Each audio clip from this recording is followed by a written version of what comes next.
Sir మొట్టమొదటిగా ఒకటి point అండి, వైఎస్ఆర్ కాంగ్రెస్ పార్టీ అమరావతికి వ్యతిరేకం కాదు, అమరావతి పేరిట నిర్మాణంలో జరుగుతున్నటువంటి అవినీతికి వ్యతిరేకం, అది ఒక పాయింట్. సెకండ్ పాయింట్ వచ్చేసి ఈరోజు సెక్షన్ 5 అమెండ్మెంట్ చేస్తూ ఆంధ్రప్రదేశ్ రీఆర్గనైజేషన్ యాక్ట్లో అసెంబ్లీలో తీర్మానం చేసి కౌన్సిల్లో తీర్మానం చేయకుండా కేంద్ర ప్రభుత్వానికి పంపించారు. ఈరోజు చంద్రబాబు నాయుడు గారిని కానీ లేకపోతే సిఎస్ గారిని కానీ మేము అడుగుతున్నటువంటి ప్రశ్న ఏంటంటే, ఇప్పుడు గవర్నమెంట్ ఆఫ్ ఇండియా ఈ రిజల్యూషన్ని పాస్ చేయడానికి కేవలం లోక్సభలో బిల్ పాస్ చేస్తే సరిపోతుందా, రాజ్యసభలో పాస్ చేయాలా? ఒక దాంట్లో పాస్ చేస్తే చట్టం అయిపోతుందా? అది మీరు ఆలోచించండి. చంద్రబాబు నాయుడు గారు ఏదో రాజకీయ కారణాల వల్ల చెప్తే మీరు చేశారు అని అనుకుంటే ఆర్టికల్ 326 అంటే ఏంటి, ఆర్టికల్ 356 ఏంటి అనేది సిఎస్ గారికి అక్కడ ఉన్నటువంటి క్యాబినెట్ సెక్రటరీస్కి కూడా తెలియకపోవడం అనేది ఆంధ్రప్రదేశ్ రాష్ట్ర ప్రజలు చేసుకున్నటువంటి దౌర్భాగ్యానికి సంబంధించిన విషయం. కాబట్టి ఈ చట్టబద్ధత అవుతుందా లేదా అనే విషయం వరకు ఎక్కువ పోయినా ఇప్పటికీ మీరు చాలా చాలా చాలా చట్టాలు చేశారు, చాలా చాలా రిజల్యూషన్ పంపించారు. గతంలో ఇంకోసారి నరేంద్ర మోడీ గారు మరొకసారి ప్రధానమంత్రి అవ్వకూడదు అని మీ టీటీడీ మహానాడులో, మీ టీడీపీ మహానాడులో తీర్మానం చేశారు. కేంద్ర ప్రభుత్వ వైఖరికి నిరసనగా ఒకసారి తీర్మానం చేశారు. కేంద్ర ప్రభుత్వ నిర్లక్ష్య వైఖరి నిరసిస్తూ మరొకసారి తీర్మానం చేశారు. ఇవన్నీ తీర్మానం చేసి తమరు పంపించారు సార్ కేంద్ర ప్రభుత్వానికి, మర్చిపోతున్నారేమో. దాంతోపాటు అక్కడ లోకేష్ బాబు గారు కొన్ని వ్యాఖ్యలు చేశారు సార్. దొంగ అబ్బాయి దొంగ వేశారు అని అంటున్నారు. లోకేష్ గారు, మీరు తీర్మానం దేనికి పెట్టారు? జగన్మోహన్ రెడ్డి గారి పైన పెట్టారా, లేకపోతే అమరావతికి చట్టబద్ధత మీద తీర్మానం చేశారా? జగన్మోహన్ రెడ్డి గారిని విమర్శించడం కోసం 164 మంది ఎమ్మెల్యేలు అక్కడ అసెంబ్లీ సెషన్ పెట్టడం, దానికి సంబంధించినటువంటి పోలీసులు, దానికి సంబంధించినటువంటి గాలిగత్తర అంతా ఎందుకు? మీరందరూ ఎన్డీఏ సమావేశం పెట్టుకోవచ్చు కదా, మీకు సంబంధించిన పార్క్ హైత్ హోటల్లోనో మీకు అచ్చొచ్చినటువంటి ఏదైనా మ్యారిహెట్ హోటల్లోనో పెట్టుకోవచ్చు కదా, దానికోసం అసెంబ్లీ ఎందుకు పెట్టుకోవడం? సరే, మీరు చెప్తున్నారు కదా లోకేష్ గారు, నిజంగానే దొంగ అబ్బాయి అంటే దొంగ పనులు చేసేవాళ్ళు ఎవరైనా కేంద్ర ప్రభుత్వాన్ని మోసం చేసి ఎన్నికల కమిషన్ని ఏమార్చి ఈవీఎంలు మార్చిన వాళ్ళని దొంగలు అంటారు, ఆ పనులు చేసిన వాళ్ళని దొంగ అబ్బాయిలు అంటారు. అంతేగాని వేరే వాళ్ళని అనరు. లోకేష్ గారు, మీరు చేసినటువంటి దొంగ పనులు ఏందో చెప్దాం. 9 సెప్టెంబర్ చంద్రబాబు నాయుడు గారు అరెస్ట్ అయిపోయారు. తర్వాత నారా లోకేష్ గారు ఎక్కడికి గాయబయ్యాడో తెలియదు, అయిపోయారు. 14 సెప్టెంబరు వీళ్ళకి పొత్తు కుదిరింది జనసేన పార్టీతో. 21 సెప్టెంబర్ 2023 మీరు ఆంధ్రప్రదేశ్ రాష్ట్ర ప్రభుత్వానికి 3770 ఈవీఎంల మిషన్కి సంబంధించినటువంటి కంట్రోల్ యూనిట్ని, అప్పుడే మ్యానుఫ్యాక్చర్ అయినటువంటి యూనిట్లని ఆంధ్రప్రదేశ్ రాష్ట్ర ప్రభుత్వానికి మీరు ఎలకేషన్ చేపించినటువంటి మాట వాస్తవం కాదా? కొత్త విషయం చెబుతున్నారు మిత్రమా, కొత్త విషయం చెబుతున్నారు. వీటికి ఆధారాలు ఉన్నాయా, లేకపోతే మళ్ళీ అది ఒక కొత్త సమస్య అవుతుంది? అదేనండి, ఆంధ్రప్రదేశ్ రాష్ట్ర ప్రభుత్వానికి అప్పుడు ఉన్నటువంటి ముఖేష్ కుమార్ మీనా గారు సమాధానం చెప్పాలి. నెంబర్ 51/8 అలొకేషన్ 17855, ఇది ఆంధ్రప్రదేశ్ రాష్ట్ర ప్రభుత్వానికి పొత్తు ఖరారైపోయినటువంటి వారం రోజుల తర్వాత 3370 కంట్రోల్ యూనిట్స్ అప్పుడే మ్యానుఫ్యాక్చరింగ్ అయ్యి, అంటే 2023 సంవత్సరంలోనే మ్యానుఫ్యాక్చరింగ్ అయినటువంటి ఈవీఎం కంట్రోల్ యూనిట్స్ ఆంధ్రప్రదేశ్ రాష్ట్ర ప్రభుత్వానికి అలొకేట్ చేసినట్లు ఇచ్చినటువంటి ఉత్తర్వుల కాపీ ఇదిగో మీ కళ్ళ ముందు కనపడుతుంది, మీకు చూపిస్తున్న 15 సెప్టెంబర్ 2023. సరే, ఇదేదో నార్మల్ ప్రాసెస్లోనే ఈ ఈవీఎం అలొకేషన్ జరిగింది అని మేమందరం భావించేస్తే భావించవచ్చు. అయితే తర్వాత రోజు అంటే 22 సెప్టెంబర్ 2023 మరొక ఉత్తర్వులు ఏంటంటే, అప్పటికి అంటే 2022 15 డిసెంబర్కి అప్పటికి వీవీప్యాట్ మిషన్లు 1,36,317 మిషన్లు 15 డిసెంబర్ 2022 ఆంధ్రప్రదేశ్ రాష్ట్రానికి అలొకేట్ అయి ఉంటే, అలొకేట్ అయినటువంటి ఈవీఎం వీవీప్యాట్ మిషన్లు కూడా మీరు మార్చేసి 22 సెప్టెంబర్ 2023 నెంబర్ 51/8 అలొకేషన్ 17912 కొత్తగా మ్యానుఫ్యాక్చరింగ్ చేసినటువంటి M2 M3 new production VVPAT మిషన్ని ఆంధ్రప్రదేశ్ రాష్ట్రానికి అలొకేట్ చేస్తూ వచ్చినటువంటి ఉత్తర్వు కాపీలు. అంటే 15 డిసెంబర్ 2022 అప్పటికి 1,36,000 వీవీప్యాట్ మిషన్లు ఆంధ్రప్రదేశ్ రాష్ట్ర ప్రభుత్వానికి అలకేట్ అయి ఉంటే జనసేన పార్టీతో పొత్తు ఖరారైన తరువాత డెల్ కంపెనీకి సంబంధించినటువంటి ఈ వీవీప్యాట్ మిషన్ని అలకేట్ అయినటువంటి వీవీప్యాట్ మిషన్లు కూడా వెనక్కి తెప్పించుకొని కొత్తగా న్యూ ప్రొడక్షన్ అయినటువంటి వీవీప్యాట్ మిషన్ని ఆంధ్రప్రదేశ్ రాష్ట్ర ప్రభుత్వానికి అలకేట్ చేస్తూ వచ్చినటువంటి ఉత్తర్వులు. దీని వెనకాల అనుమానాలు లేకుండా ఎందుకుంటాయి నారా లోకేష్? దొంగ పనులు చేసింది ఎవరు? ఈవీఎం మిషన్లు ఏమార్చింది ఎవరు? కేంద్ర ప్రభుత్వాన్ని మోసం చేసి ఎన్నికల కమిషన్ని ఏమార్చి ఇవి ఎలా ఆంధ్రప్రదేశ్ రాష్ట్ర ప్రభుత్వానికి అలకేట్ అయినాయి? దీంతో పాటు ఏ సంస్థ నుంచి అలకేట్ అయినాయి అండి? ఇది ఢిల్లీ నుంచి అలకేట్ అయినాయి. ఢిల్లీకి సంబంధించినటువంటి ఒక డైరెక్టరు, ఢిల్లీకి సంబంధించిన ఒక ఇండిపెండెంట్ డైరెక్టర్ ఎవరు? డాక్టర్ పివి పార్థసారథి కూటమి నుంచి ఆదోని ఎమ్మెల్యేగా ఎన్నికైనటువంటి మాట వాస్తవం కాదా? డాక్టర్ కోడాల వెంకట పార్థసారథి ఈయనెవరు? డెంటిస్టు. బెల్లా టెల్లా మీరు చెప్పింది బెల్ కంపెనీ కదా ఆయన director. BEL sir Bharat Electronics Limited. అవును, దానికి వాళ్ళకి సంబంధం ఉంది. అట్లా ఈ లింక్ సరిగా మీరు ఎస్టాబ్లిష్ చేయాలి సార్. ఇతను independent director of Bharat Electronics limited bell.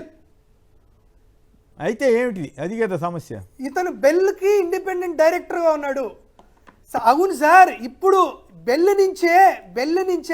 Bengaluru నుంచే ఆంధ్రప్రదేశ్ రాష్ట్ర ప్రభుత్వానికి సంబంధించి ఎలక్షన్స్ అప్పుడు 22 సెప్టెంబర్ 2023 ఒకసారి, 21 సెప్టెంబర్ 2023 మరొకసారి ఎందుకు ఈవీఎంకి సంబంధించినటువంటి కంట్రోల్ యూనిట్స్ వీవీప్యాట్ మిషన్స్ మారిని?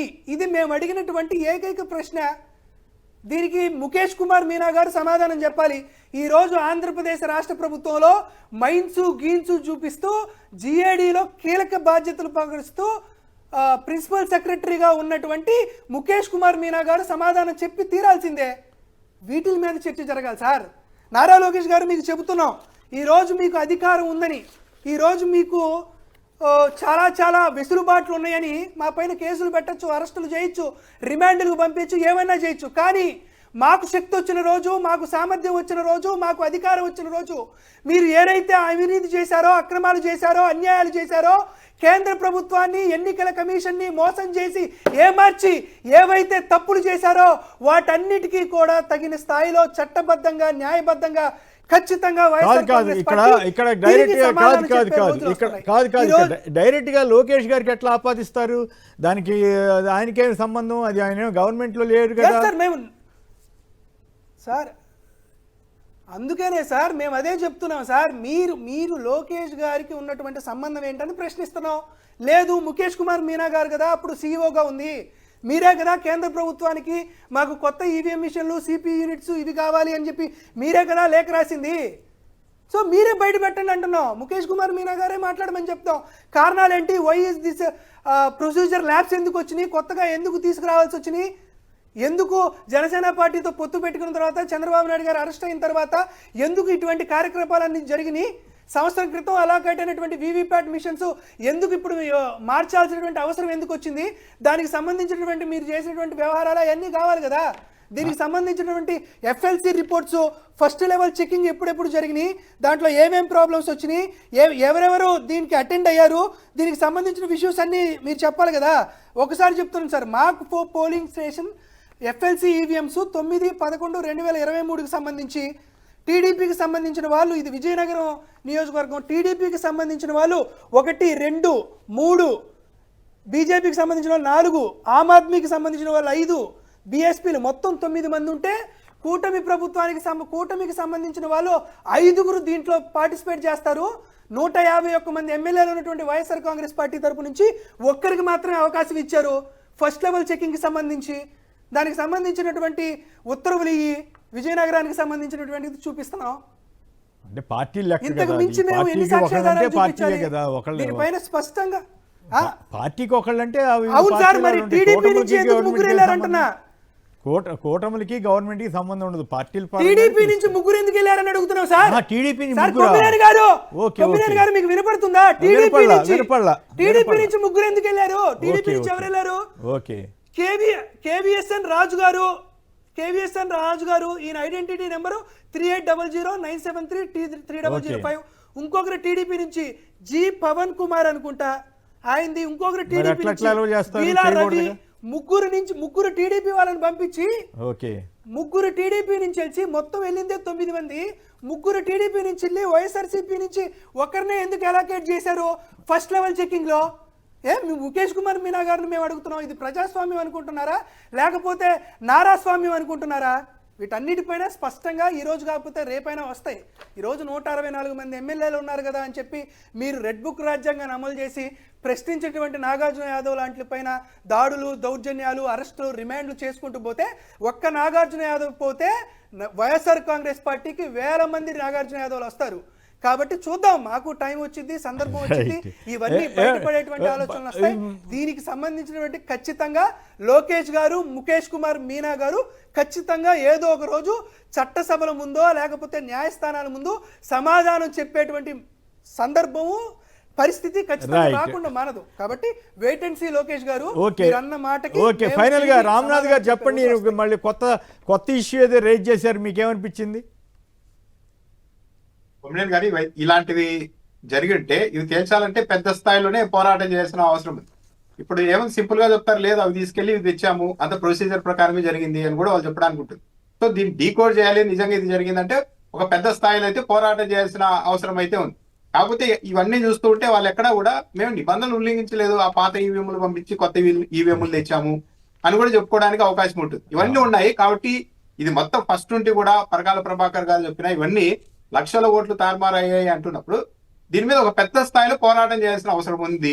ఒకవేళ ఇదే నిజమైతే ఎప్పటికైనా ఇది వెంటాడుతూనే ఉంటుంది ప్రతిపక్షాల్లో ఉండే వాళ్ళకి. బీజేపీతో పొత్తు పెట్టుకున్న పార్టీలు మాత్రమే గెలుస్తాయనే పరిస్థితి వచ్చినప్పుడు రాజకీయంగా ఇతర పక్షాలు చాలా తీవ్రమైన ప్రభావం ఎదుర్కోవాల్సి ఉంటుంది. అంటే ఇలాంటివి పెద్ద ఎత్తున వైఎస్ఆర్ కాంగ్రెస్ పార్టీనే నిలదీయాలి. కేంద్ర ఎన్నికల సంఘం వరకు కూడా వెళ్ళి ఇలా జరిగింది, ఎందుకు జరిగింది అని పెద్ద స్థాయిలో పోరాటం. రెస్పాండ్ అవ్వట్లేదు కదా. ఇప్పుడు 50 లక్షల ఓట్లు ఎట్లా అదనంగా పోలయ్యాయని అడిగినా దానికి సమాధానం చెప్పలా. అర్ధరాత్రి వేళ 17 లక్షల ఓట్లు ఎవరు ఓట్లు వేశారని పరకాల ప్రభాకర్ లాంటి వాళ్ళు అడిగినా సమాధానం చెప్పట్లా. బ్యాటరీ ఛార్జింగ్ ఎందుకు పెరిగింది, తగ్గాలి కదా, ఎక్కడైనా పెరుగుద్దా వాడిన తర్వాత అని అడిగి వైసీపీకి సంబంధించిన అభ్యర్థులు కోర్టులో దావా చేసినా ఏం అవలా. సో ఇప్పుడు నాగార్జున యాదవ్ గారు కొత్త సమస్య ఏదో, కొత్త ఇష్యూ ఏదో లేవనెత్తారు. సో మరి దానికి ఉన్న ఆధారాలు అవన్నీ ఆయన ఆధార సహితంగా చెబుతున్నారు. అయితే దానికి వీళ్ళకి లింక్ ఏ రకంగా ఎస్టాబ్లిష్ అవుతుంది అనేది చూడాలి. మరి అది ఎంతవరకు కరెక్టు ఏమిటనేది దాని మీద నిజంగా వివరణ ఇచ్చే పరిస్థితి ఉందా లేదా అనేది ఇప్పటికైతే జరుగుతున్న పరిణామాలు ఇవన్నీ చూస్తే ఎలక్షన్ కమిషనే స్పందించినప్పుడు వీటి మీద మాత్రం స్పందిస్తుందా అనేది రాజకీయ విమర్శగానే మిగిలిపోతుందా ఏంటనేది చూడాలి.